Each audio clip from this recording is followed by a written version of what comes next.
세상의 모든 지식 언더스탠딩.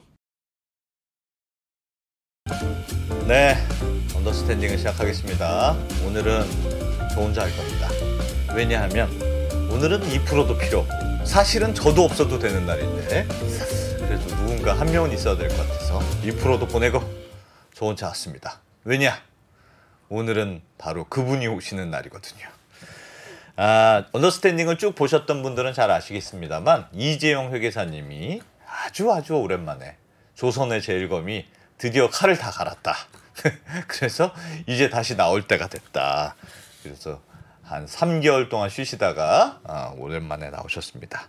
그래서 이재용 회계사님이 오늘은 그동안 뭐 숱한 기업들을 그냥 면도날이 아니죠. 칼로 그냥 이렇게 하셨는데 오늘은 마이크로소프트가 주제라고 하니까 오늘 마이크로소프트로 어떤 또 칼을 대실지 아주 기대가 됩니다. 그래서 오늘은 이재용 회계사님과 제가 아주 재밌게 마이크로소프트 이야기를 해보겠습니다. 잠시만 기다리시면 조선의 제일검이 칼을 어떻게 갈고 왔는지 바로 보실 수 있을 겁니다. 잠시 있다 돌아오겠습니다. 네, 광고가 짧군요. 바로 모셔보겠습니다. 이재용 회계사님, 어서 오십시오. 네, 반갑습니다. 네, 오랜만입니다. 쉬시니까 좋습니까? 너무 좋았어요. 너무 좋아가지고 예. 이제 올까 말까를 고민을 많이 했습니다. 뭘 올까 말까 고민해요? 돌아와야 되나? 네. 고민을 많이 노니까 너무 좋죠. 정말 난 편하구나.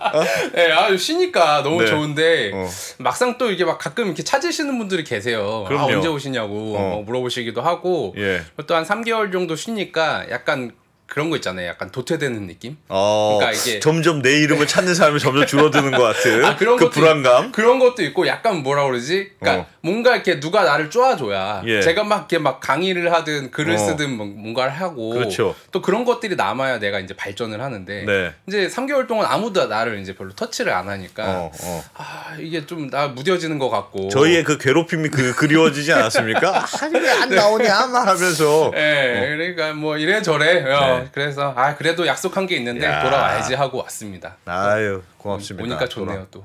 그럼요. 네. 얼마나 많이 기다리셨다고요. 네. 이재용 회계사님 없으면 대체 언제 너희들은 도대체 어떻게 했길래 출연자 관리를 어떻게 했길래 이재용 회계사님이 안 나오냐. 네. 얼마나 혼났습니까? 또 기다려주셔서 너무 감사드리고요. 네. 또 앞으로 또 열심히 또 달려봐야죠. 예, 네. 알겠습니다. 이제 열심히 달리는 걸로. 네. 오늘은 마이크로소프트? 네. 뭐 이제는 네. 좀 쉬시다가 너무 네. 스케일이 커지신 거 아닙니까? 조선 제일검에서 월드 제일검으로 지금 넘어가시려고 뭐 하신 거 제가 아닙니까? 뭐 기업을 찍는다고 해서 그 예. 회사가 막 이렇게 베어지고 그럴 거란 생각은 좀 이제 접으셔도 될 것 같고요. 예. 일단은 제가 스타트업 컨설턴트다 보니까 주로 이제 비상장 기업들, 특히 스타트업들 위주로 재무제표를 보는데 요즘 너무 힘들어요. 힘들다고요? 그렇죠. 스타트업이? 경기가 힘들기도 하고 투자 상황이 너무 어렵다 보니까 다들 이제 어느 누구 하나 막 나 막 잘 되는데 막 신나는데 이런 기업 없거든요. 톡 찌르면 그냥 확 무너져 버릴 것 같아요. 그쵸. 막 안 그래도 아픈데 막 옆에서 막 이렇게 쑤시고 있으면은 네. 막 너무 막 피를 흘릴 것 같아가지고. 괜찮습니다. 그게 저희 컨셉입니다. 네, 그래서 약간 좀 마음이 아파가지고 일단은 이제 안 그래도 이제 비상장 기업들 같은 경우에 겨우 지난주 목요일쯤에 공시가 완료가 됐어요. 예. 그래서 이제 쭉 훑어보다가 일단은 뭐 비상장 기업은 좀 천천히 하고 요즘에 이제 생성형 AI가 이제 화두지 않습니까? 예. 생성형 AI 시장에서 제일 이슈가 되는 기업이 이제 마이크로소프트다 보니까 예. 이분들은 도대체 왜 그런 거야? 그리고 되게 생각해보면 되게 오래된 기업이잖아요. 엄청 오래됐죠. 마이크로소프트가 생긴 지가 1975년쯤 되거든요. 예. 한 50살 된 거예요, 거의. 네. 50살 됐는데 그런데도 불구하고 아직도 핫하단 말이죠. 도대체 왜 그런 거야? 라고 하면서 이제 사업 보고서를 쭉 이제 훑어보기 시작을 했고요. 그 결과 그래. 이 회사가 앞으로는 어떻게 되겠구나. 아니면 이래서 지금까지 잘 나갔구나. 막 약간 이런 것들을 우리가 살펴보다 보면 그래. 우리 회사는 아니면 내가 투자할 때는 좀 어떤 관점에서 좀 회사를 바라봐야겠다. 예. 라는 차원에서 제가 어떻게 보면 해외 기업을 바라보는 어떤 전반적인 뷰를 오늘 설명드린 시간이라고 보시면 될 것 같습니다. 오늘은 약간 도전적인 과제가 될 것 같습니다. 어렵습니다. 우리 시청자분들도 네. 마이크로소프트 정도는 나도 좀 안다. 그쵸. 이렇게 볼 텐데. 네. 알겠습니다. 그럼 네. 뭐부터 봐야 됩니까? 네. 뭐부터 볼 거냐면 주가부터 봐야죠. 상장사는 주가? 네, 주가에서 시작하죠. 주가 물론, 좋습니다. 네. 주식 강의는 아니지만 주가 한번 보시죠. 일단은 역대 이제 주가 흐름들을 보시면 이제 예쁩니다. 뭐가 예쁘냐면 상승 곡선이 예쁘죠. 무려 저건 뭐 예쁜 수준이 아니고요. 어마어마한 수준이죠. 네, 폭발 성장을 하는데 근데 반면에 생각해 보면 내가 만약에 지금 한 2015년쯤 됐다 싶으면 생각해 보면 예. 우울하죠. 그때 있었으면 네, 그때 만약 지금 2023년이니까 멋지지. 2015년이라고 생각하면 마음이 어떠실 것 같아요? 내가 투자했는데. 뭐 이렇게 움직이지도 않는 애가 다 있어? 이랬겠죠. 네, 핵노잼이라고 하죠. 핵노잼. 네. 네, 딱 봐도 핵노잼이에요. 그래서 생각해 보면 이 회사 같은 경우는 보통 이제 세 번의 이제 분기점이 있었어요. 예. 제일 처음 이제 쭉 올라갔던 요 시점들 2000년 90년대 말이랑 2000년대 초반 요때가 이제 IT 버블 상황이기도 한데 예. 요때가 뭐가 제일 잘 나갔냐면 뭐죠? 윈도우 95, 윈도우 예. 98, 윈도우 XP 막 빵빵 터졌죠. 그러다가 한 15년 한 침체기를 겪다가 예. 쭉쭉 올라가는데 왜 그랬는지는 숫자를 보면서 한번 조금 더 살펴보면 좋을 것 같아서 예. 한번 봤어요. 일단 보시면 네.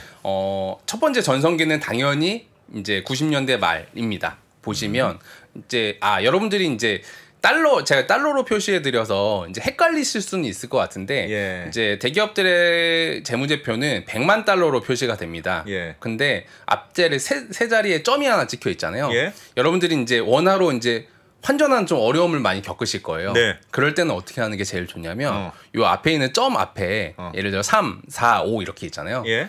조라고 읽으면 돼요. 그냥 3조? 이렇게 하면 된다. 1,000원으로 환산하면 쉽죠?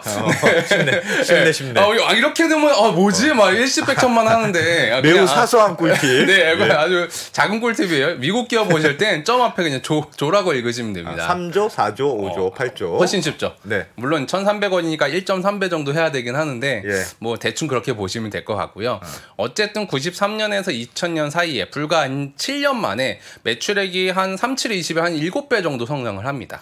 한 번도 정체된 적은 없었네요, 매출. 그렇죠. 예. 멈추지 않죠. 예. 멈추지 않고 아무래도 이제 이때 95년, 98년에 윈도우가 나오면서 이제 각각 성장했던 경험들이 있고요. 이때는 예. 굉장히 잘 나갔었죠. 당연히 잘 나갔고 1차 전성기. 1차 예. 전성기. 근데 그 다음에 이제 뭐가 있었냐면 침체기가 있습니다. 스티브 발머.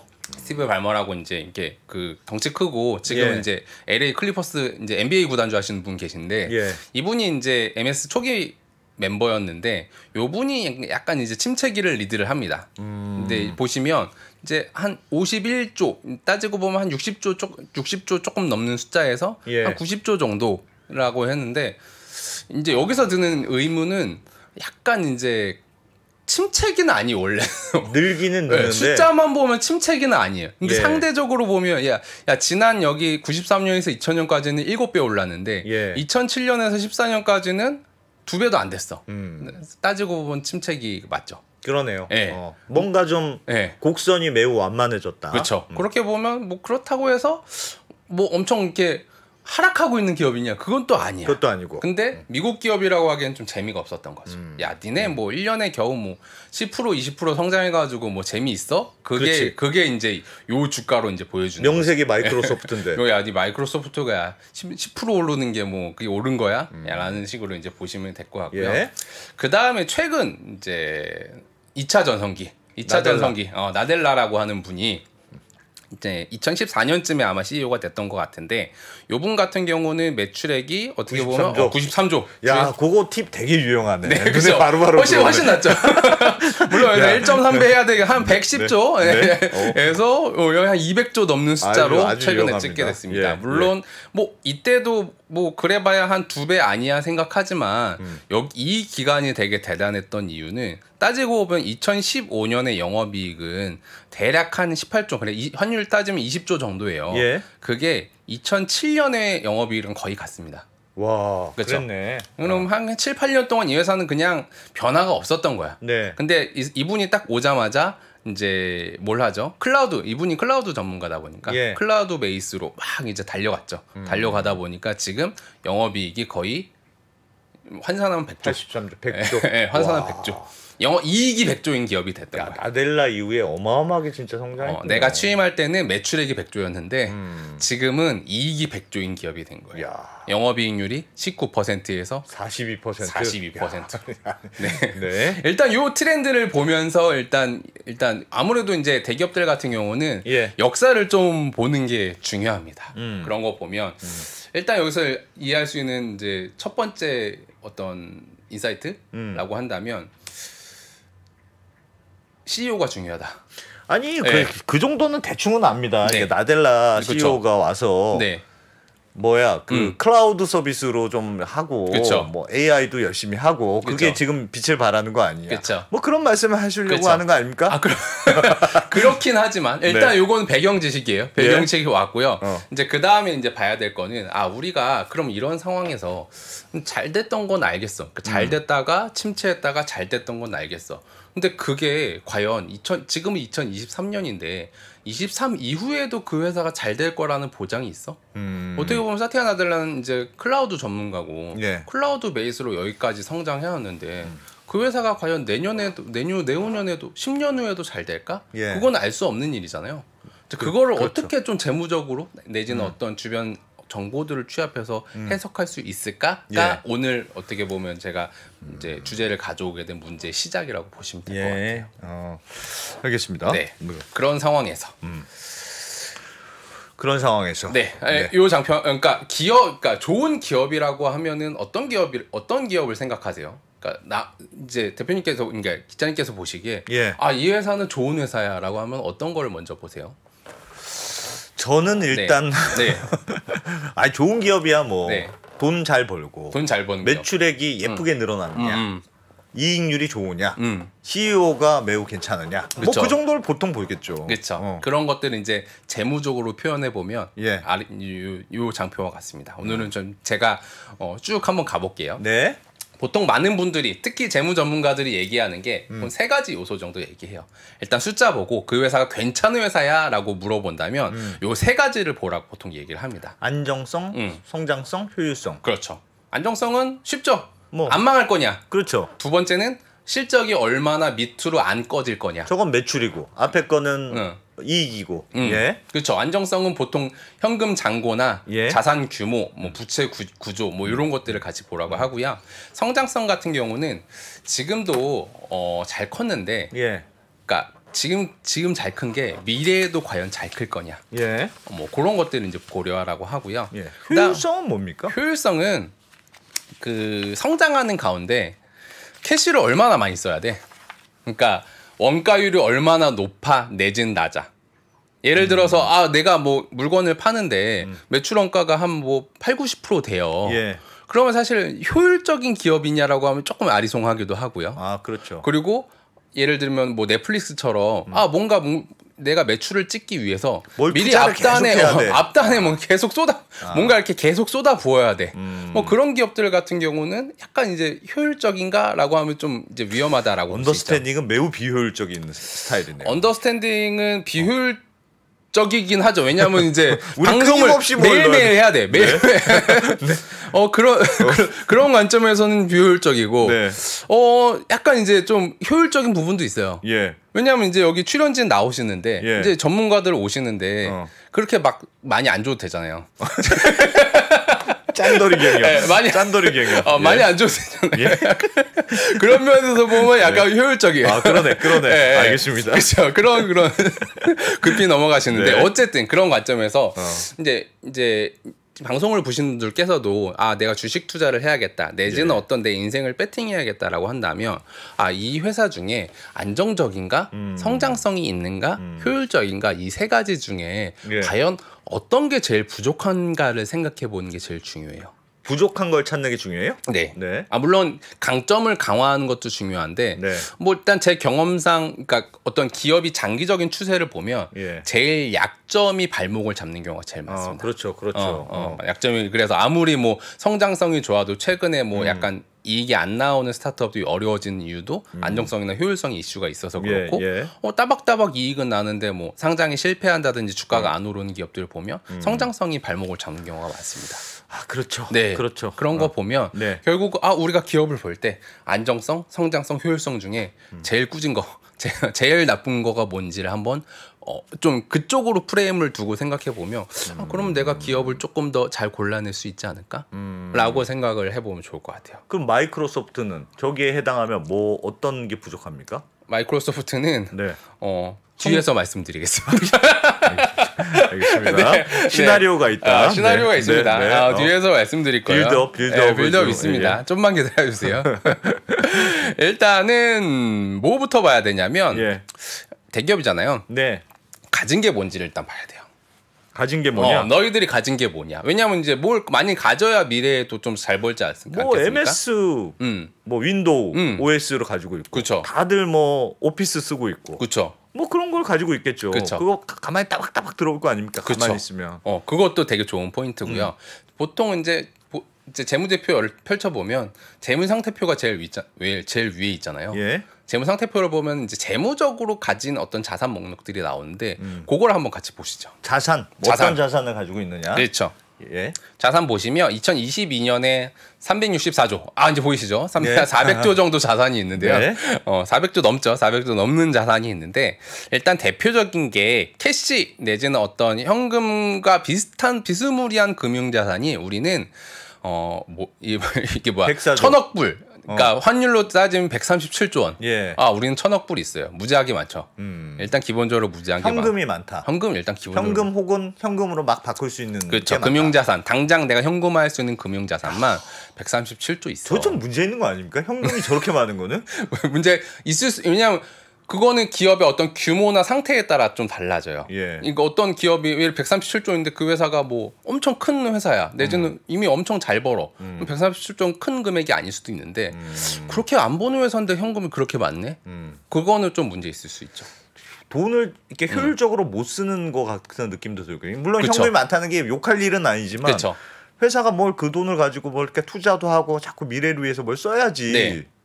저렇게 이렇게 쟁여두는 게 과연 좋은 건가라는 생각은 드네요. 정말 중요한 포인트고요. 중요한 포인트입니까? 네, 정말 네. 중요한 포인트고요. 그거를 이제 현금 흐름표를 통해 좀 해석을 해야 됩니다. 뒷장표에 현금 흐름표 알겠습니다. 있으니까 그것도 알겠습니다. 말씀드릴게요. 네. 일단 현금 엄청 많다. 그리고 이제 아무래도 영어다 보니까 이제 네. 좀 어색할 수는 있는데 그냥 제가 읽어드릴게요. 예. 그러니까 프로퍼티라고 돼 있는 친구들이 부동산? 보통 이제 유형 자산, 부동산일 수도 있고 건물일 수도 있고 기계장치일 수도 있어요. 예. 어쨌든 그런 것들을 회계적으로는 유형 자산이라고 하는데 그 친구가 한 100조 있습니다. 97조니까 엄청 많죠. 네. 근데 생각해 보면은 MS는 설비를 뭔가 이렇게 굴리는 회사는 아닌데 그렇죠. 모르겠습니다. 무슨 서버 같은 게 있는 건가? 맞습니다. 건물 서버 이런 맞습니다. 건가? 왜냐하면 클라우드 서비스를 하려면 예. 건물이랑 서버를 무지막지하게 이제 때려 박아야 되다 보니까 걔가 지금 보시다시피 21년에 약 뭐 59에서 예. 22에 74로 늘어나는 것처럼 네. 얘가 하루 한 해 지나갈수록 기하급수적으로 성장하고 있고요.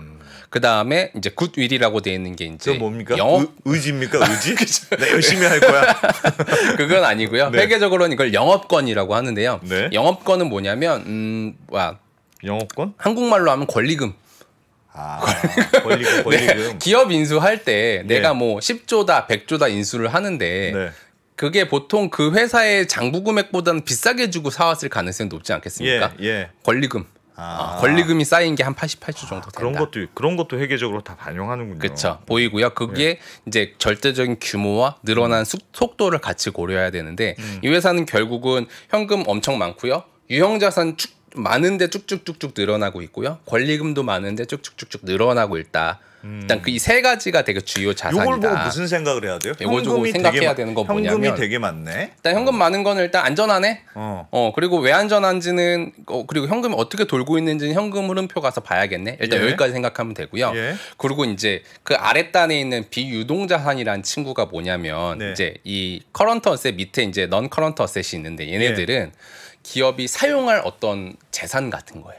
내가 오랫동안 쟁여놓고 내 영업 활동을 위해서 앞으로 써먹어야지 하고 가지고 있는 어떤 기업의 근간 같은 거거든요. 근데 그 근간이 뭐 주식에 가 있냐, 내지는 어떤 설비에 가 있냐, 영업권에 가 있냐, 뭐 다 여러 가지 뭐 어디에 가 있냐에 따라 예. 그 회사의 의지를 확인할 수가 있어요. 근데 그 회사의 의지는 뭐냐면 딱 봤더니 MS 같은 경우, 마이크로소프트 같은 경우는 유용 자산을 엄청 늘리고 있어. 예. 그 말인즉슨 클라우드 앞으로도 많이 할 거야. 아, 그렇지. 그리고 예. 영업권이 엄청 늘고 있어. 그 말인즉슨 나 앞으로 지금도 M&A 엄청 많이 하고 있어. 앞으로 내가 다양한 사업을 계속 늘려 나갈 거야. 라는 걸 볼 수 있습니다. 그냥 딱 숫자만 보는 게 아니고 네. 어떻게 변화했는지를 봐야 되는군요. 그렇죠. 그 추세를 절대적인 규모와 추세를 봐야 되는데요. 일단 자산에서만 생각해 보면 딱 그거죠. 이 회사 클라우드 많이 열심히 하네. 열심히 하네. 그리고 앞으로도 더 많이 할 것 같네. 왜냐면 예. 더 많이 할 것 같네라는 말은 보통 이제 그 손익 매출액은 투자 다음에 따라오는 거잖아요. 네. 근데 딱 봐도 지금 그 유형자산 1년에 한 거의 150억 불 대충 뭐 한 20조씩 막 늘어나요. 예. 그 말인즉슨 저 회사가 지금 유형자산 투자를 늘리고 있다는 거는 미래의 클라우드 사업을 더 밝게 보고 있다는 거네. 그러니까 약간 선행해서 나오는 거죠. 그러니까 투자를 많이 하고 있는 그런 걸 거네요. 보고 그런 걸 그리고 이제 굿딜 그러니까 영업권이 어디에 배분되어 있는지는 좀 더 디테일하게 봐야겠지만 예. 저 회사는 앞으로도 M&A 더 많이 할 수도 있겠네. 뭐 이런 것들을 늘어났으니까 일단 늘어나는 추세이니까. 그렇죠. 그런 게다가 것들을 보면 현금도 많아. 그렇죠. 그러면 앞으로 마음만 먹으면 이게 더 늘어나겠네. 그렇죠. 이렇게 생각할 수 있다. 그런 것들을 현금 흐름표로 좀 더 보여드릴 건데요. 네. 그 다음에 이제 보여드릴 거는 부채 쪽. 부채 쪽은 사실 보여드릴 건 많지는 않은데 부채. 기본적으로 이제 여기도 한 200 정도 되는 거 보니까 뭐 예. 부채로 따지면 한 260조 정도 이제 있는데 사실 자산 규모 대비해 보면은 그렇게 많지는 않아요. 그러네요. 자산 규모 그렇게 많지는 않고 그리고 보통 여기서 이제 뭘 보냐면 뭐 롱텀 뎁 이런 것들이 이제 은행 차입금이나 어떤 사채 같은 건데 회사채 같은 건데 아니 근데 현금이 저렇게 많이 쌓여 있는데 네 저는 부채가 필요합니까? 필요하죠. 어. 그러니까 부채가 없는 게 문제예요. 없어도 문제예요? 네. 삼성전자는 없다잖아요. 그래서 문제예요. 죄송합니다. 네, 그래서 문제예요. 우리는 삼성전자 없지 않습니다. 그리고 무차입 경영이야. 그러니까 이게 무차입 경영이라는 말이 예. 어떻게 보면은 되게 안정성 측면에서 되게 좋다라는 장점이기도 한데 예. 성장성 측면에서 안 좋다라는 말이기도 해요. 아까 제가 세 가지 중에 약점을 찾으라고 했잖아요. 예. 차입을 안 한다는 말은 나 돈 쓸 데 없다라고 이제 고백하는 거랑 비슷해요. 나 돈 따박따박 벌고 있고 예. 그걸로 나 그냥 먹고 사는데 좋게. 그리고 새로운 어떤 투자 기회나 그런 기회들은 다 물색하고 있지 않아. 그냥 난 그냥 지금 벌어서 그냥 이걸로 그냥 먹고 살 거야. 어느 라고 정도의 레버리지를 이용해서 사이즈가 크면 그 그럼요. 큰 만큼 레버리지를 이용해서 뭔가 투자도 하고 해야 되는데. 그럼요. 이런 기업들 같은 경우는 조달금리가 되게 쌀 수밖에 없거든요. 네. 왜냐면 뭐 신용이 어마어마하니까 조달금리 엄청 싼데 그걸로 돈 안 빌려서 사업 안 해? 그러면 그거는 별로 성장성 별로 없네. 약간 이런 거니까 이런 회사에 예를 들어 차입금이 뭐 한 60조, 70조 있어? 예. 뭐 그럴 수 그 있겠네. 정도는? 그럴 수는 그렇지. 있겠네. 요 정도 생각하는 게 이제 좀 합니다. 네. 그리고 여기서 이제 보여드리고 싶었던 거는 예. 약간 이제 영어라서 애매하긴 한데 언드 레비뉴 숏텀 언드 레비뉴. 약간 영어 시간 같은데 숏텀은 단기. 네. 언드는 뭡니까? 아직 안 번 수익. 아직 안 번 수익. 그쵸. 아직 안 번 매출. 예, 그쵸. 예, 한국말로 하면 선수 수익이란 친구고요. 예. 이게 되게 좋은 게 뭐냐면 이제 미수금? 아니요. 돈을 먼저 받은 거예요. 선수. 선수금. 먼저 받을 수. 먼저 받았어. 그 말인즉슨 우리 고객은 내 물건을 받고 돈을 주는 분들이 아니라 예. 저희한테 먼저 돈을 주는 분들이에요. 그리고 1년치 먼저 결제하신 다음에 그거 구독 기간을 걸쳐서 까는 분들입니다를 보여드리는 거예요. 되게 좋죠. 돈 먼저 받고 네. 물건은 나중에. 효율성 측면에서 왔다죠. 왜냐하면 보통 이제 구독형으로 사업을 많이 하잖아요. 예. 오피스든 뭐 클라우드든 간에 1년치 뭐 결제하면 뭐 할인해주고 막 이러니까.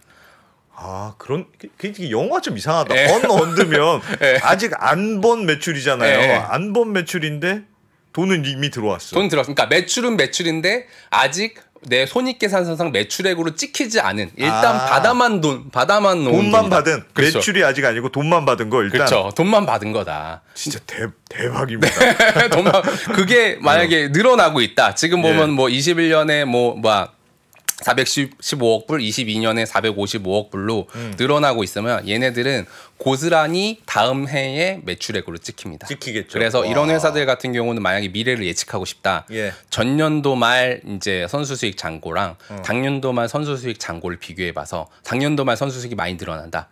그러면 10중 8구 내년 매출액도 늘어난다. 뜻이. 이거는 어떤 경우가 있습니까? 너무 네. 서비스가 좋아서 네. 이 서비스는 너무 좋아서 미리 일단 돈을 내놓고 저희한테 꼭 주셔야 됩니다라는 그런 컨셉이에요. 보통 소프트웨어나 구독 비즈니스가 그런 경우가 많아요. 왜냐면은 이제 우리 같은 경우도 야 나 어차피 이거 뭐 오피스 써야 되는데 예. 뭐 한 달이면은 뭐 20불이고 뭐 1년이면 200불이네. 그럼 예. 뭐 10개월치로 한 달 뭐 쓸 수 있으니까 그냥 1년치 긁어야지. 먼저 네, 이런 식으로 이제 결제를 하는 거죠. 구독 비즈니스일 때 많다. 그러니까 맞아요. 마이크로소프트도 구독을 하니까 그쵸. 1년치 미리 내고 하는 것들. 그렇죠.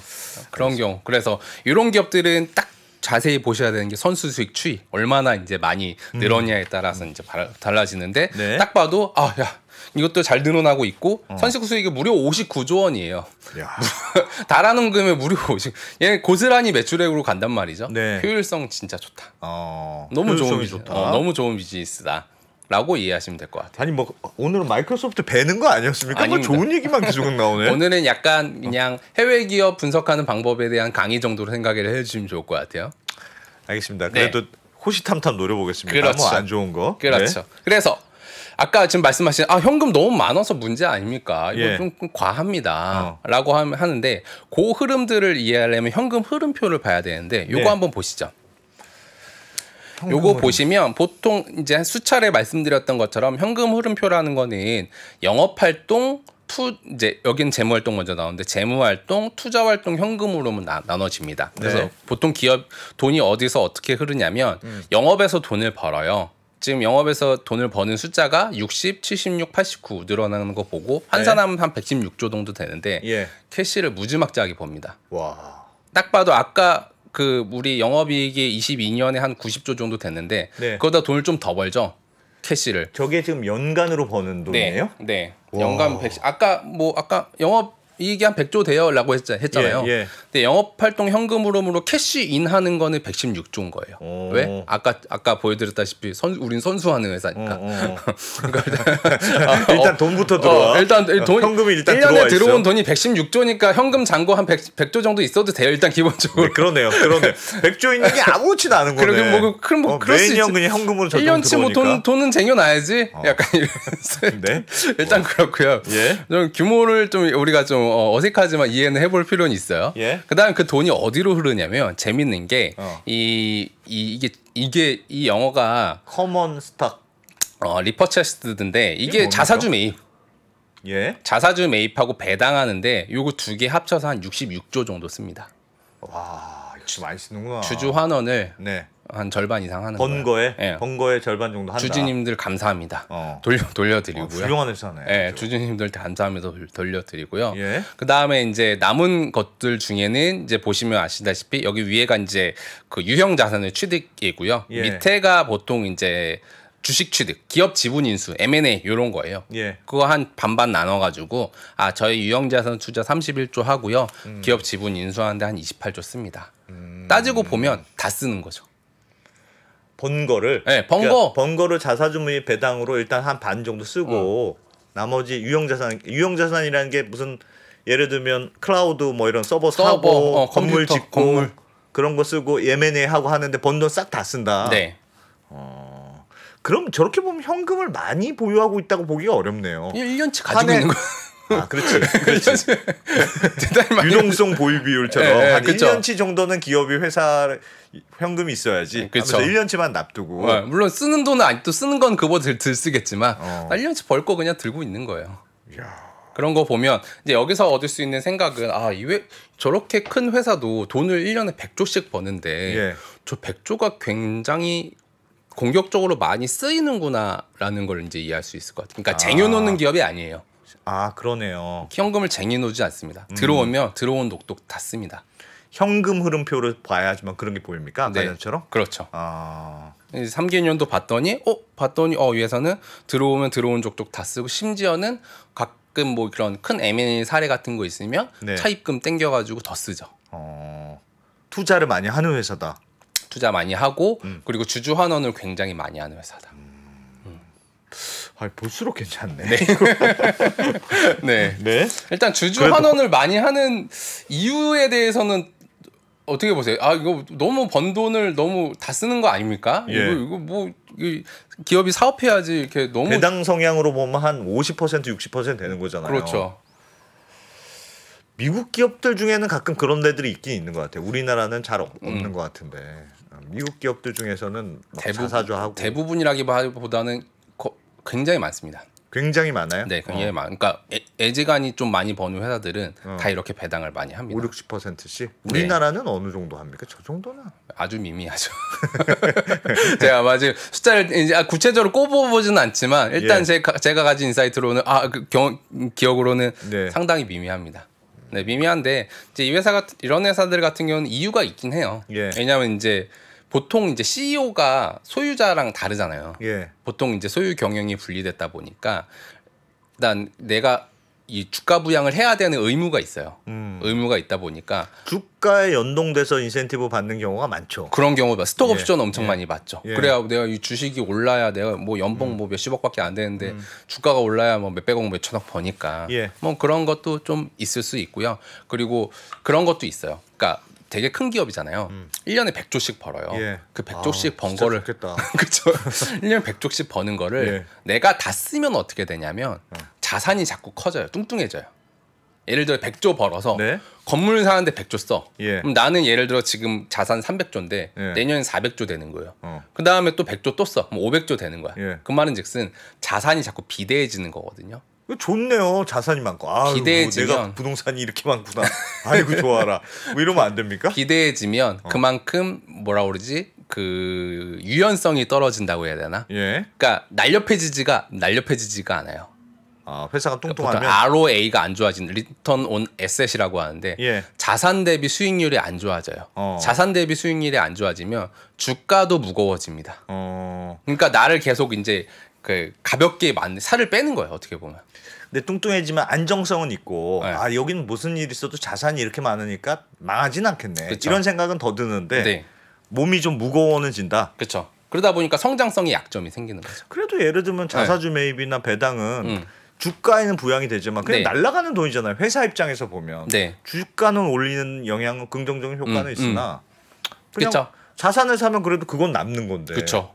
이거는 그냥 휙 날아가 버린 주가야 올랐다가 떨어질 수도 있는 건데 그렇게 볼 수도 있잖아요. 근데 이제 지금 보시는 것처럼 이런 회사는 수십 년 동안 그런 배당 성향, 자사주 매입 성향을 유지를 하거든요. 예. 그러면 이제 주주들 입장에서 학습 효과가 생겨요. 아, 저 회사는 그래도 요 정도 투자하면 요 정도의 배당은 하겠구나라는 예. 것도 생기고요. 앞서 말씀드린 것처럼 기업이 몸집이 자꾸 가벼워지니까 물론 이제 이익이 나니까 살은 찌겠지만 막 갑자기 비대해지는 게 아니라 순차적으로 하다 보니까 어떻게 보면 자산 대비 수익률은 괜찮게 유지를 할 수가 있죠.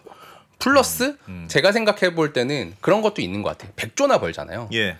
100조를 기업이 다 쓰면 잘못 쓸 확률도 좀 있을 거예요. 하나의 기업이 내가 100조를 내 시장에 쏟아부으면 내가 투자하다 보면 투자 실패하는 것도 있을 수 있는데 오히려 차라리 100조 벌어서 만약 50조, 60조를 주주한테 환원하면은 예. 어떻게 보면 그 시장의 유동성이 막 생기는 거예요. 뭐 예를 들어 뭐 MS에서 뭐 50조 하고 애플에서 한 100조 하고 뭐 구글에서 한 뭐 50조 하고 이러면은 시장의 유동성이 갑자기 막 50조, 100조 확 늘어나는 거죠. 예. 그러면 투자자들이 뭐 하겠어요? 50조, 100조 벌은 걸로 예. 또 투자하죠. 그렇죠. 그러니까 어떻게 보면 이런 이 기업 전체 어떤 지수가 계속 성장하는 효과가 일어납니다. 지수가 성장하면 또 나한테도 또 돈이 돌고 도는 그런 효과가 일어나죠. 근데 아무래도 이제 한국 기업들 같은 경우는 아쉬운 게 이렇게 막 자사주 매입, 뭐 배당을 통해서 유동성을 내가 시장에 뿌려야지 이런 생각보다는 네. 잘 되는 사업 있는데 내가 이거 분할해가지고 상장하면 유동성 내가 더 흡수할 수 있는데 약간 그 반대로 움직이는 경우 유동성, 그러니까 기업이 자꾸 유동성을 가져가죠. 예. 가져가다 보니까 이제 지수 전체적으로는 크게 막 긍정적인 효과는 좀 없어서 맞아요. 예, 어떻게 보면은 장기적으로 보면 이 미국 기업들이 이렇게 꾸준히 자사주 매입하고 배당하는 이유가 어떻게 보면 그런 수십 년 동안 이제 자본시장이 성숙하면서 이게 흩어져서 없어지는 돈이 아니라 결국 나한테 또 들어오는구나. 그 자본 차익을 가지고 또 투자를 하니까. 그렇죠. 예, 그렇게 보면 또 그런 그러네. 학습이 있다라고 보시면 될 것 같아요. 없어지는 돈이라고 보기는 어렵네요. 네. 네, 그래서 알겠습니다. 이제 네. 여기서 이제 느끼는 거, 여기까지 봤을 때 느끼는 거는 이 회사가 너무 좋은데 지금까지 봤을 때는 그렇죠. 이 회사가 그러니까 좋은 게 왜 좋냐면 돈을 일단 쟁여두지 않는다는 거. 네. 네, 대기업인데 1년치 100조쯤만 갖고 있어. 100조 가지고 있지만 그게 쟁여놓은 현금이 아니라는 거. 1년 100조 벌어가지고 어쨌든 네. 주주 환원하고 이제 주식 투자하고 뭐 하고 다 한다는 알겠어요. 거라는 게 일단 강점이고요. 예. 일단 그거를 통해서 얻을 수 있는 효과는 요 장표 한번 보시면 네. 일단 주요 인수 사례인데요. 가만히 있지 않습니다. 진짜 네, 좋은 거 많이 가만히 있지 않습니다. 뭐 돈도 많이 써요. 네. 저는 2010년 링크드인 살 때 저거 왜 사지 이랬는데 링크드인 요즘 되게 돈 잘 벌거든요. 링크드인도 진짜 유명한 앱이죠, 저거. 네. 그리고 뭐 게임 회사 사는데 막 뭐 엄청나게 씁니다. 뭐 75, 블리자드. 10조 블리자드는 아직 못 샀어요. 아직 못 샀고. 근데 여기도 이제 분위기는 좋게 흐르고 있거든요. 게임 회사 하나 사는데 8, 90조 정도 쓴다라고 하니까. 예. 그리고 최근에 화제가 되는 건 오픈 AI라고 해서 뭐 대략 뭐 130억 뭐 요즘. 난리죠. 근데 사실은 뭐 이게 위에 거 따져보면 그렇게 많이 는 건 아니에요. 비교해보면 그러네. 링크드인에 비하면 그렇게 많이 는 거 아니에요? 이 블리자드의 한 4분의 1이네? 약간 아직 뭐 괜찮네? 약간 이런 느낌이 좀 들죠. 예. 그리고 뭐 이래저래 이제 AI 솔루션들이나 이런 것들을 계속해서 인수를 하다 보니까 네. 이제 재무제표를 보다 보면 이런 숫자를 확인하실 수가 있으세요. 이건 뭡니까? 제품별 매출이라는 화면을 조금만 줄여 주실래요? 네, PD님. 예, 네. 좋습니다. 근데 제품별 매출액이라는 건데요. 여기 보시면 되게 생각보다 되게 다양한 서비스를 많이 하고 있구나를 느낄 수가 있어요. 서버, 윈도우도 있고, 윈도우 서버. 우리가 알고 있는 윈도우 오피스도 있는데 지금 마이크로소프트는 윈도우 오피스보다는 서버판 회사구나. 그러네. 훨씬 많네. 네, 심지어 여기 3개년치 변화들을 보면 예. 뭐 윈도우는 사실 거의 제자리 걸음하고 있고 예. 오피스는 잘 크고 있지만 서버가 훨씬 폭발적으로 성장하는 걸 볼 수 있죠. 그런 거 보면 저 회사는 클라우드한 회사네. 네. 그리고 아까 막 게임 회사도 막 인수한다고 하는데 얘도 뭐 점진적으로 크고 있고 링크드인도 크고 있고 검색 엔진 그리고 광고 이쪽도 크고 있고 뭐 엔터프라이즈 서비스 뭐 디바이스는 뭐 사실 여기는 뭐 소프트웨어 기업이니까 마이크로소프트의 네. 그 노트북 뭐 이런 거 서피스 뭐 이런 거. 이런 거 마우스 뭐 이런 거 그런 거 이런 거 보면 사실 뭐 중요한 사업은 아니니까 그런 거 보면 저 회사는 되게 생각해 보면 포트폴리오가 되게 다양하네. 그러네. 다양하면서 성장률도 되게 괜찮네. 그러네. 그런 것들을 이제 보다 보면 이제 보이는 거죠. 이 정도면 M&A를 많이 하는 거죠. 예를 들면 애플하고 비교하면 애플도 뭐 많이 하긴 하는 것 같은데 엄청 많이. 특히 MS가 공격적입니다. 공격적으로 네. M&A를 하는 거예요? 공격적으로 합니다. 근데 그게 M&A가 되게 어렵거든요. 어렵다는 이유가 뭐 실패할 가능성도 있고 네. 실패할 가능성도 옛날에 이제 그 노키아 휴대폰 사업부 인수했다고 대차게 말아먹었거든요. 그 암흑기 때. 네. 뭐 그럼 몇십조 단위로 잃어버려요. 예, 아무 예. 말아먹는데 그럼에도 불구하고 팍팍 쓰죠. 왜냐하면 기본적으로 이 본진에서 들어온 캐시가 워낙 야 100조씩 있으니까 야 뭐 해봐야. 그래서 막 마이크로소프트가 블리자드 인수하는데 뭐 85조 원을 씁니다. 뭐 네. 위험합니까? 안 너무한 거 아닙니까? 생각해 보면. 그래봐 1년에 100조 버는 회사인데 실패하면 어때? 그래, 그렇지. 뭐 실패할 일도 없거니와. 그렇지. 이런 느낌이 들기도 하고요. 야, 그런 식으로 일단은 본진에서 캐시가 굉장히 잘 나오고 있고 그걸 기반으로 굉장히 다양한 곳에 이제 뭐 빨대를 꽂고 있구나. 그런 것들을 이제 좀 느낄 수가 있는 거죠. 포트폴리오 되게 좋네요. 네. 그러니까 기존에 안정적으로 사업이 쭉 이어지는 게 있고 네. 또 새로 늘어나는 게 또 있고 뭐 그런 거네요. 일종의 그렇죠. 인수를 해서 또 새로 붙이는 게 있고. 그게 진짜 어려운 게 이제 특히 국내 기업들 중에서는 M&A에서 성공 사례가 잘 안 나옵니다. 왜 그렇습니까? 그건 이게 통합이 잘 안 돼요. 뽑으면 다 나가버리나요? 진짜 조직 통합이 잘 안 되죠. 예. 그러니까 어쨌든 그 회사의 기업 문화와 그 회사의 기업 문화가 있을 것이고 이 회사의 어떤 방향성과 방향성이 있는데 걔가 잘 통합이 잘 안 되죠. 아니 인수한 다음에 회장님 훈화 말씀 하고 그러니까 그래서 벤처 기업이 이게 뭔가 하고 나가는 겁니다. 그러니까 이게 이미 조직 문화가 너무 다른데 아침에 조회한다고 막 이렇게 다 모여가지고 오셨습니까? 이렇게 하니까 안 되는 거죠, 뭐.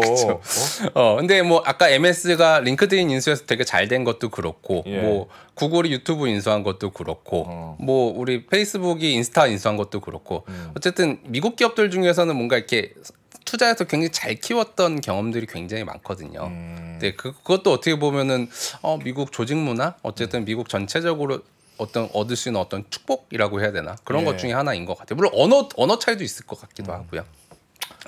그런 거 보면 되게 부럽죠. 예.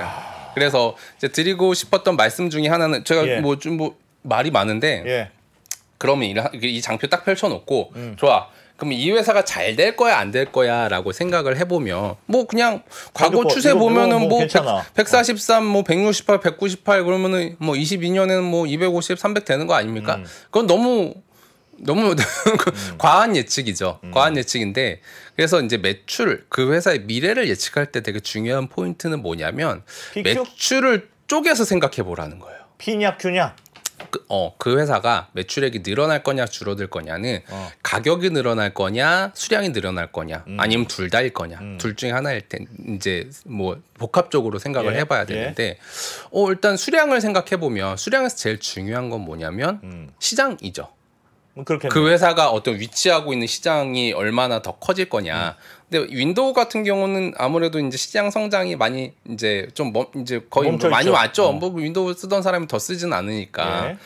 그리고 뭐 오피스 쓰는 사람 물론 오피스는 어떻게 보면은 이제 가격을 높이면서 이제 성장을 해 왔었고. 근데 제일 큰 거는 클라우드죠.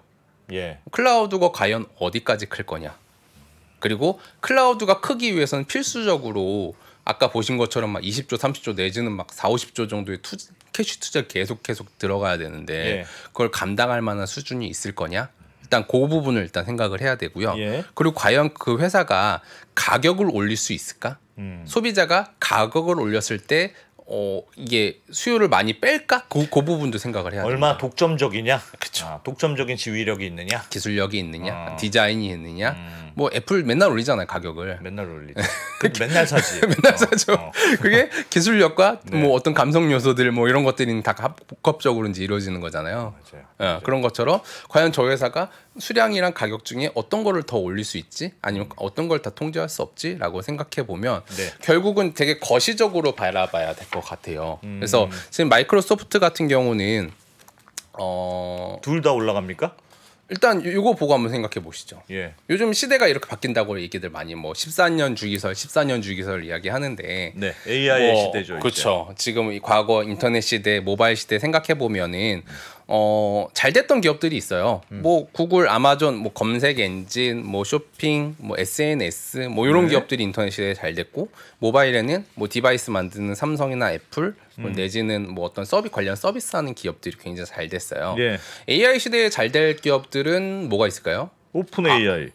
그쵸. 오픈 AI도 있지만 네. 아마 앞으로 서비스 기업들이 많이 나올 것 같아요. 그렇죠. 그러니까 AI의 어떤 기술을 활용한 기존에 경험할 수 없었던 서비스 내지는 기존 서비스를 굉장히 차별화한 경험을 제공해준 서비스 기업들이 많이 나올 것 같아요. 아니 제가 요번 최근에 마이크로소프트가 저 오픈 AI, 챗GPT 이용해서 뭐 빙이 많이 늘다고 해서 저도 조금 써보는데 그동안 사실은 구글 뭐 이런 것만 쓰잖아요. 너무 좋던데요, 진짜. 저도 많이 씁니다. 생각보다 좋아서 깜짝 놀랐습니다. 저도 많이 씁니다. 와. 그래서 이 장표는 뭐냐면 제가 오기 전 GPT한테 물어봤어요. 야 GPT야, 지금 AI 시대에 맞니 아니니? 네 맞습니다.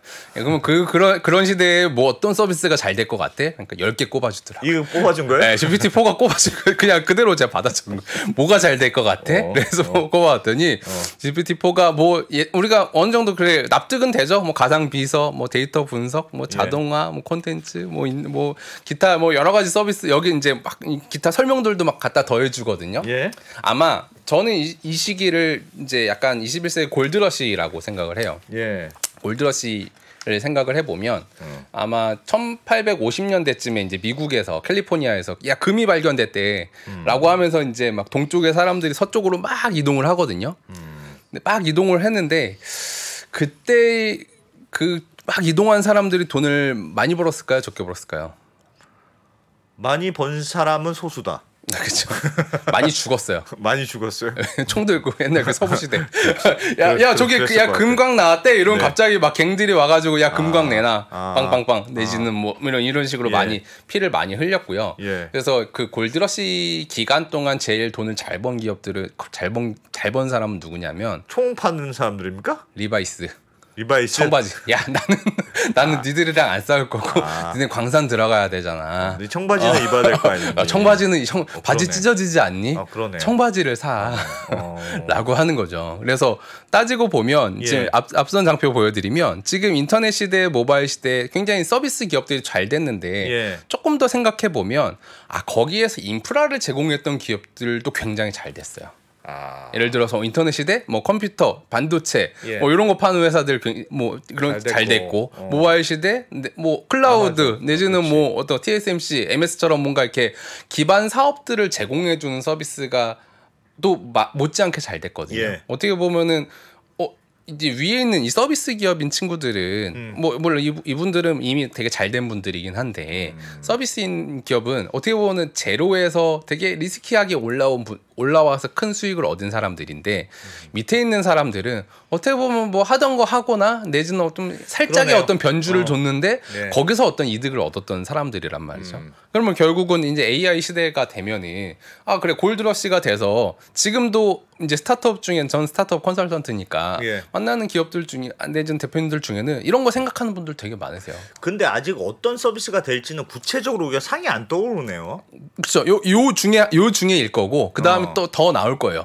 계속 이제 왜냐면 이제 서비스를 개발하기가 예전보다 훨씬 쉬워졌다라고 해야 되나요? 그러니까 왜냐하면 그래 뭐 일단 기본적으로 내가 서비스를 개발하기 위해서 이제 라지 랭귀지 모델 그래.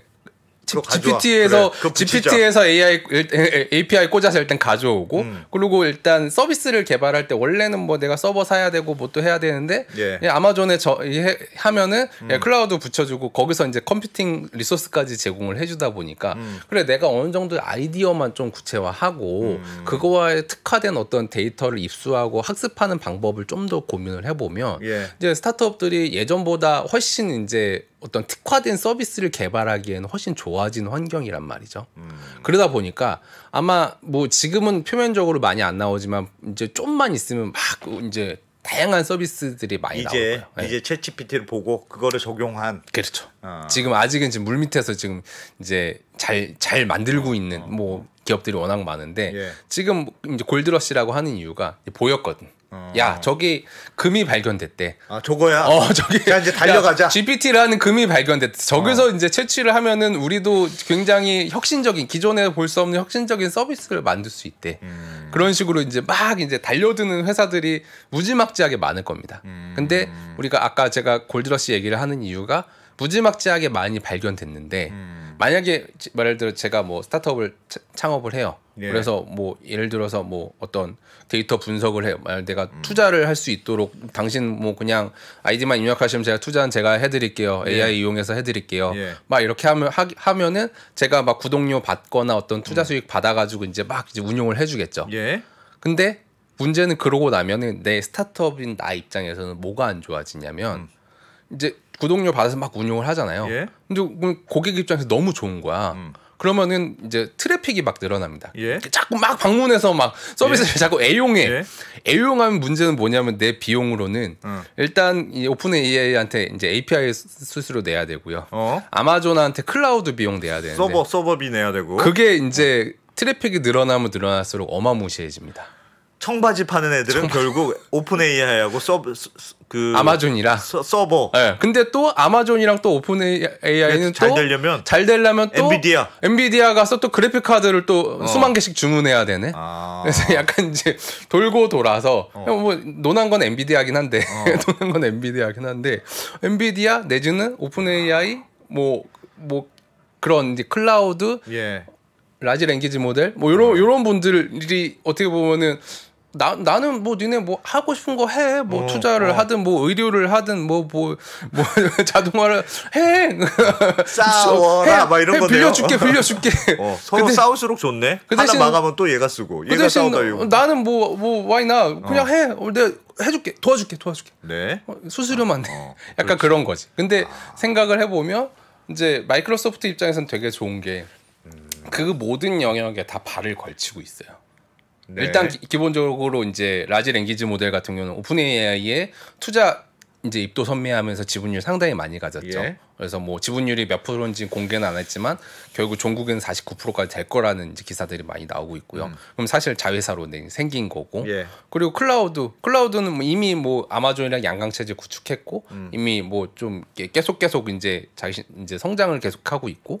그리고 서비스 어떻게 보면 이제 세 개의 AI 시대의 세 개의 줄기가 결국 클라우드, 이제 라지 랭귀지 모델 그리고 서비스거든요. 서비스도 나 이미 생산성 도구 굉장히 많은데 뭐 오피스 프로그램 내 내지는 다양한 이제 프로그램 내 지금 요즘 기사가 계속 나오는 게 우리가 AI로 해줄게요. 당신 뭐 문서만 치면 내 PPT 만들어 줄게. 뭐 아이디어만 치면 내 코딩 내가 해줄게. 뭐 이런 식으로 이제 갖다 붙일 어떤 응용 프로그램도 많거든요. 그 어떤 생태계 전반에 발을 걸치고 있는 거죠. 예. 그러다 보니까 어떻게 보면 난 가만히 있어도 클라우드의 이제 트래픽은 앞으로도 늘어나겠네. 왜냐하면 다양한 서비스가 생길 거니까. 그리고 오픈 AI 뭐 이미 선점했으니까 잘 되겠네. 내 서비스 하던 거 오피스 윈도우 앞으로도 잘 되겠네. 그럼 청바지도 입고 네. 참전도 하고 네. 그런 거네요. 마이크로소프트는. 그렇죠. 나는 금광도 캐고 옆 뒤에서 청바지도 팔고 청바지도 반칙 팔고. 아닙니까 반칙? 그런 거 보면 사실은 이런 거 보면서 진짜 너무 반칙이다. 라는 생각도 들고요. 결국은 그 반칙의 기저에 있는 것은 결국은 그 안에 있었던 그 앞단에서 벌어놓은 어떤 현금과 그리고 어떤 다각화를 위한 어떤 M&A 투자를 통해서 늘려놨던 어떤 조직의 어떤 유연성과 뭐 그런 것들이 이제 복합적으로 아우러져서 지금의 모습이 일어난 거 아닌가라는 생각이 드는 거죠. 마이크로소프트는 뭐 돈 많으니까 뭐 뭐든지 하고 싶은 거 다 해. 뭐 이런 느낌이네요. 근데 생각해 보면은 아까 말씀드린 것처럼 거의 50살이거든요. 예. 50살의 기업치고는 너무 기업이 활발하네. 말랑말랑해요. 그러니까 활발해. 그게 진짜 쉽지 않은 거거든요. CEO가 바뀌는 게 되게 중요한 건가요? 그 시즌별로 CEO가 막 바뀌었잖아요. 물론 이제 마이크로소프트는 이제 아직은 이제 3명밖에 안 되긴 했어요. 근데 따지고 보면은 그 빌 게이츠 할아버지가 제가 55년생이시거든요. 70이 안 됐어요. 60대거든요. 한국 같으면은 그분이 경영권을 내려놨을까? 안 회장님 내려놨을까? 하고 있었겠죠. 회장님. 안 내려놨거나 내지는 아들한테 줬겠죠. 근데 이분은 이미 2000년대 CEO를 내려놨고 한 2007년쯤에는 아예 정권을 내려놨거든요. 지분은 당연히 제일 많이 들고 있겠지. 그렇지만 뭐 일단은 나는 그냥 뭐 여기까지인 것 같고 그리고 스트레스도 너무 많이 받았고 나는 그냥 지구를 위한 일을 할래. 좋은 일 할래. 좋은 일. 나 돈 많으니까. 나 우아하게 살고 싶어. 난 지구를 위한 일을 할래. 그 대신에 나 봤더니 우리 회사에 그래. 사티아 나델라도 외부인이 아니었거든요. 내부에 우리 회사에 여기 똑똑한 애 있더라. 너 해. 그 대신에 너 단디 해라. 내가 너 주가 올리나 안 올리나 볼 거야. 이런 식으로 하는 거죠. 그런 부분이 어떻게 보면은 미국 기업을 볼 때마다 제일 부러운 부분이에요. 어떻게 보면은 계속 이제 어떤 창업자 내지는 창업자의 가족이 경영을 하는 게 아니라 나 그게 어떻게 가능한지 모르겠어요. 잘 생각해 보면 그 대기업 회장님들이 네. 자기 아들한테 주려고 하는 건 네. 무슨 수를 써서라도 주려고 그러잖아요. 그럼 진짜 좋아서 그런 걸 거 아니겠습니까? 내가 해보니까 내 자식 나랑 한 몸이라고 생각하는 거죠. 이거는 내가 해보니까 너무 좋아. 이 자리는 다른 놈보다 절대 줄 수 없어. 그러니까 그쵸. 어떻게 해서든 우리 아들한테 줘야지 이런 그런 거 아닐까요? 그쵸. 근데 마이크로소프트 회장님은 우리나라 회장님들보다 그렇게 좋은 자리가 아닌가? 어마어마하게 좋죠. 근데 어떻게 보면 이제 별도의 객체로 생각하는 것 같아요. 그러니까 나와 한 몸이 아니라 물론 내가 창업했지만 내 지분율은 100%가 아니니까 나는 그중에 일정 지분율만 가지고 어떻게 보면은 내가 만약에 돈을 더 벌고 싶으면 어떻게 보면 내가 안 하는 게 더 효율적일 거예요. 왜냐하면 기업을 제로에서 성장시키는 거랑 성장한 기업을 더 크게 만드는 역량은 또 차이가 있거든요. 그렇죠. 어떻게 보면 애플도 스티브 잡스 사후에 더 잘 됐던 것처럼 네. 어떻게 보면 그 기업의 상황마다 적합한 인재는 따로 있는데 그런 것들을 객관적으로 바라보고 아 그래 제가 나보다 더 잘하지 않을까? 그리고 난 지금까지 스트레스도 오지게 봐. 전 세계에서 욕먹었는데 그만해야지? 약간 그런 마음도 같이 있었던 것 같고요. 네. 그런 네. 부분이 되게 부러운 것 같습니다. 시간이 제가 네. 드리고 싶은 말씀 더 많았는데 네. 네. 예. 많았는데 그래서 빨리, 구글은 어떻게 될 거냐 그 얘기 하려고 그랬는데 구글도 있습니까? 시간 조절을 잘 못했네요. 네, 예, 구글 빨리 얘기합시다. 예, 네. 구글은 좋아요. 구글은 좋은데 이 장표 살짝만 보여드리면 예. 구글도 마이크로소프트 못지않게 돈을 많이 법니다. 지금 보시면 매출액은 마이크로소프트보다 많고요. 예. 밑에 있는 이 영업이익도 거의 이제 마이크로소프트에 준합니다. 거의 한 90조 이상 돼요. 예. 근데 요즘에 구글이 위기다 하잖아요. 위기다 하는 이유는 이 아래 장표 보시면 지금 매출의 구성 자체가 약간 이제 마이크로소프트보다도 단조롭습니다. 그러니까 구글 서비스에 굉장히 올인돼 있어요. 구글 서비스 안에도 물론 다양한 분류가 있겠지만 예. 기본적으로 구글 서비스는 구글이 잘 돼야만 구글닷컴이 잘 돼야만 하는 서비스인데 검색 서비스 그렇죠. 구글닷컴은 검색이니까 네. 결국은 구글이 잘 돼야만 하는 건데 야 너네 지금 저기 오픈AI한테 한 방 맞고 챗 GPT 한 방 맞고 야, 지금 오늘 기사 뜬 것도 야 MS가 지금 삼성전자랑 아이폰의 기본 검색 엔진에 빙을 탑재하려고 지금 영업 중이라는데 예. 그거 탑재되면 너네 점유율 깎이는 거 아니야? 그렇지. 그럼 너네 지금 거의 구글 서비스에 올인하고 있던 기업인데 요거 막히면은 너네 매출의 퀀티티는 줄어드는 거 아니겠니? 경쟁이 네. 들어가니까 이런 관점에서 봐서 주가는 고점 대비 약간 한 30% 물론 그렇다고 해서 뭐 구글이 망할 거냐? 그건 네. 뭐 앞으로도 수십조 벌 회사인데 네. 상대적으로 MS는 앞으로 올라갈 만한 요지가 많은데 구글은 어떻게 보면은 이제 공격당할 요지, 그러니까 올라갈 요지보다는 공격당할 요소가 더 많지 않느냐? 포트폴리오가 좀 단조롭다. 단조로운데 메인 포트폴리오인 구글 서비스가 약간 요즘 위기를 맞고 있다. 그런 관점에서 보면 결국은 이제 기업을 볼 때 일단 아까 말씀드린 것처럼 안정성, 성장성, 효율성 다 보되 네. 기본적으로 매출을 항상 사고할 때는 퀀티티랑 프라이스를 구분해서 사고하되 사실 중요한 건 퀀티티거든요. 예. 그리고 어떤 시장의 어떤 전망 그리고 시장 안에서의 어떤 경쟁 그런 것들을 고려해 볼 때 이게 마이크로소프트 같은 경우는 진짜 부럽다. 그렇게 M&A 하면서도 잘 되고 예. 똑똑한 사람들이 계속 이제 바뀌어가면서 할 수 있는 미국 기업들이 부럽고 우리나라 기업들도 어떻게 보면 이제 그런 부분들을 앞으로 고려해야 되지 않을까? 주주 환원에 대한 부분들 그리고 현금을 이제 아낌없이 네. 아낌없이 좀 이렇게 미래를 위한 투자를 하는 부분들 그런 부분들 좀 고려해서 봐야겠다라는 측면에서 네. 오늘 이래저래 제가 분량 조절은 잘 못했는데 어쨌든 어느 정도 이제 미국 기업을 보실 때 오늘 드렸던 얘기로 힌트가 되시면 좋을 것 같습니다. 그 결론은 구글은 약간 애매하고 마이크로소프트가 매우 주목할 만하다. 현재는 그런 상황인데 근데 구글도 안에서 이제 또 이렇게 딱 칼을 갈고 있거든요. 또 뭐 발표하려고 이제 이제 다들 준비 중인데 그거에 예. 따라 또 상황은 바뀔 수는 있는데 기본적으로 미국 기업들은 너무 유리한 위치를 차지하고 있다. 일단 기본적으로 돈이 많으니까 요 돈을 어떻게 쓰고 있느냐의 결과가 수년 이후에 나타나는 것 같네요. 맞습니다. 어차피 구글도 돈을 잘 버는 회사긴 한데. 맞습니다. 네.